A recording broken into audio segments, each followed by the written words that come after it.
Hi friends, today special వచ్చేసి వినాయక చవితికి వినాయకుడికి ఇష్టమైన ఉండ్రాలండి. కారం ఉండ్రాలు అయితే చేస్తున్నాను. చాలా బాగుంటాయండి. నేను చేసిన విధంగా అయితే ఒక్కసారి చేయండి, పదే పదే ఇట్లనే చేస్తారు.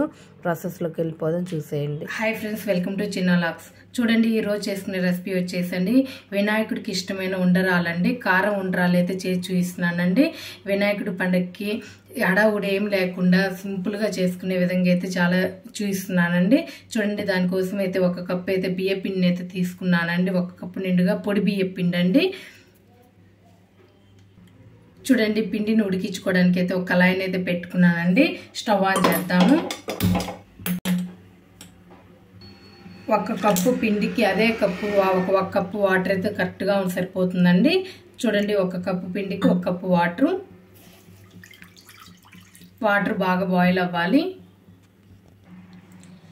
చూడండి, వాటర్ అయితే బాగా బాయిల్ అయ్యాయండి. మంట మొత్తాన్ని చిన్నగా పెట్టుకొని సిమ్లో పెట్టేసుకొని కొంచెం అయితే సాల్ట్ అయితే వేసుకుందామండి. టేస్ట్కి సరిపడా సాల్ట్, 1 అర స్పూన్ వరకు అయితే నెయ్యి అయితే వేస్తున్నానండి.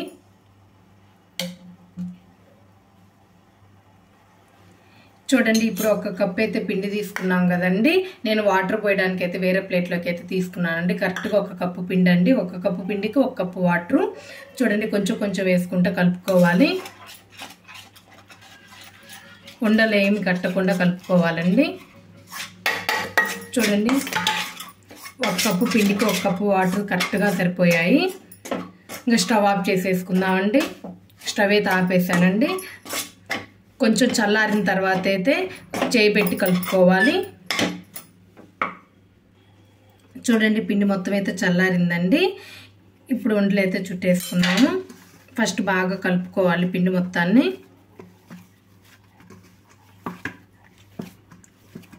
చూడండి, 1 కప్పు పిండికి 1 కప్పు వాటర్ కరెక్ట్గా సరిపోతుందండి.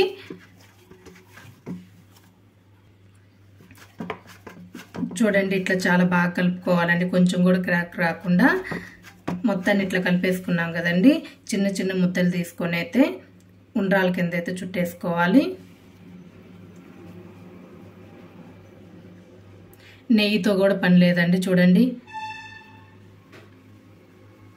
కొంచెం కూడా చేతికి అంటటం లేదు. చిన్న చిన్న గోళీకాయల్లాగా చుట్టేసుకోవాలండి.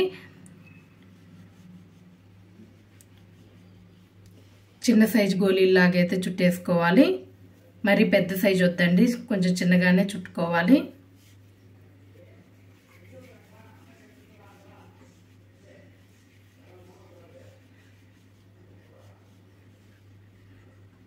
అన్నీ ఈ విధంగానే చూడండి, అన్నీ ఒకే సైజులో అయితే ఇట్లా చుట్టేసుకోవాలండి, చిన్న చిన్నవిగా.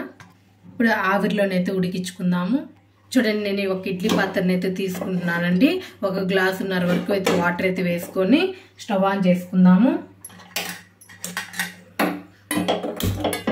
వాటర్ బాగా బాయిల్ అవ్వాలండి.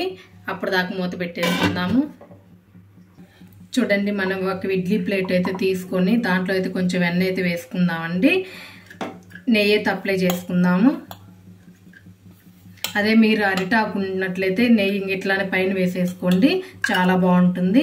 నేనైతే నెయ్యి అయితే అప్లై చేస్తున్నాను.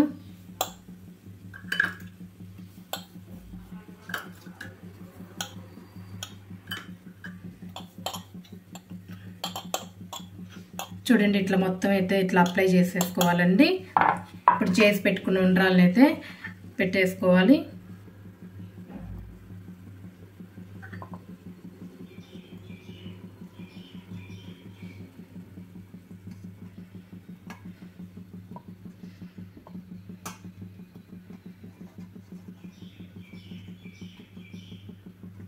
చూడండి, చేసి పెట్టుకుని ఉండ్రాలు మొత్తాన్ని అయితే ఇట్లా పెట్టేసుకున్నాం కదండి. చూడండి, మూత తీసైతే చూద్దాము. చూడండి, వాటర్ బాగా తెరలాయండి. ఇప్పుడు ఉండ్రాలను అయితే పెట్టేసుకుందాం ప్లేటు. మీడియం ఫ్లేమ్లో పెట్టుకొని ఒక 10 మినిట్స్ అయితే ఉడికించుకుందామండి. చూడండి, 10 మినిట్స్ అయిందండి. స్టవ్ ఆఫ్ చేసేస్తున్నాను. స్టవ్ ఆపంగానే అయితే మూత తీయొద్దండి. ఒక 2 or 3 మినిట్స్ ఉన్న తర్వాత అయితే చూద్దాము. చూడండి, మూత తీసైతే చూద్దాము.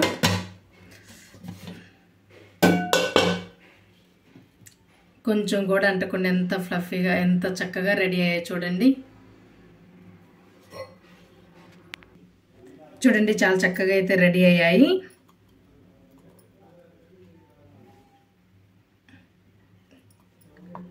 ఈ విధంగా ఉండాలండి.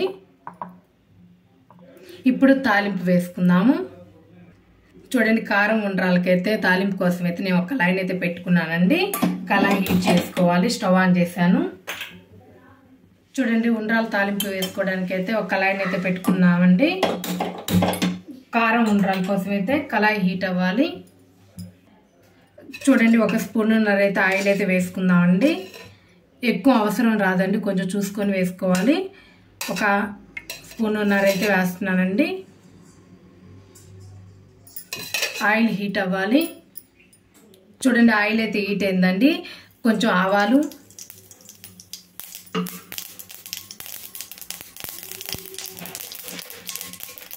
ఇదిగోండి కొంచెం పచ్చిపప్పు, కొంచెం మినపప్పు, కొంచెం జీలకర్ర, తాలింపు అయితే వేగాలండి.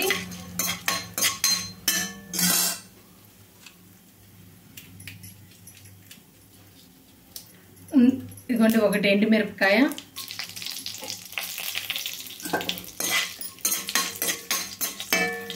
చిన్నగా కట్ చేసి పెట్టుకున్న పచ్చిమిరపకాయ ముక్కలండి. 1-2 అయితే నేను తీసుకొని నీట్గా వాష్ చేసుకొని కట్ చేసి పెట్టానండి సన్న ముక్కలుగా.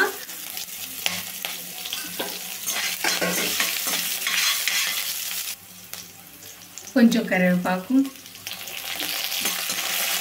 చూడండి తాలింపు అయితే వేగిందండి. ఉండ్రాలను అయితే ముందుగా చేసి పెట్టుకున్నాం కదండి, ఉండ్రాలు మొత్తాన్ని అయితే వేసుకోవాలి.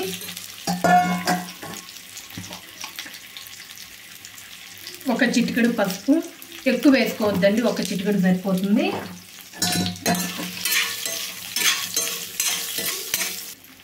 చూడండి 2 స్పూన్స్ అయితే తురిమి పెట్టుకున్న కొబ్బరి అండి. కొబ్బరి ఫ్లేవర్ చాలా బాగుంటుంది. 1 సెకండ్ పాటు అయితే వేయించుకోవాలండి. ఇదిగోండి లాస్ట్గా కొంచెం కొత్తిమీర. మన కారం ఉండ్రాలు అయితే రెడీ అయ్యాయండి. స్టవ్ ఆఫ్ చేసేస్తున్నాను. నేను చేసిన విధంగా ఒకసారి కారం ఉండ్రాలు చేయండి, చాలా బాగుంటాయండి టేస్ట్. నా వీడియో కనుక నచ్చినట్లయితే లైక్ చేయండి, షేర్ చేయండి, కామెంట్ చేయండి. ప్లీజ్ సబ్స్క్రైబ్ చేసుకోండి. Thank you.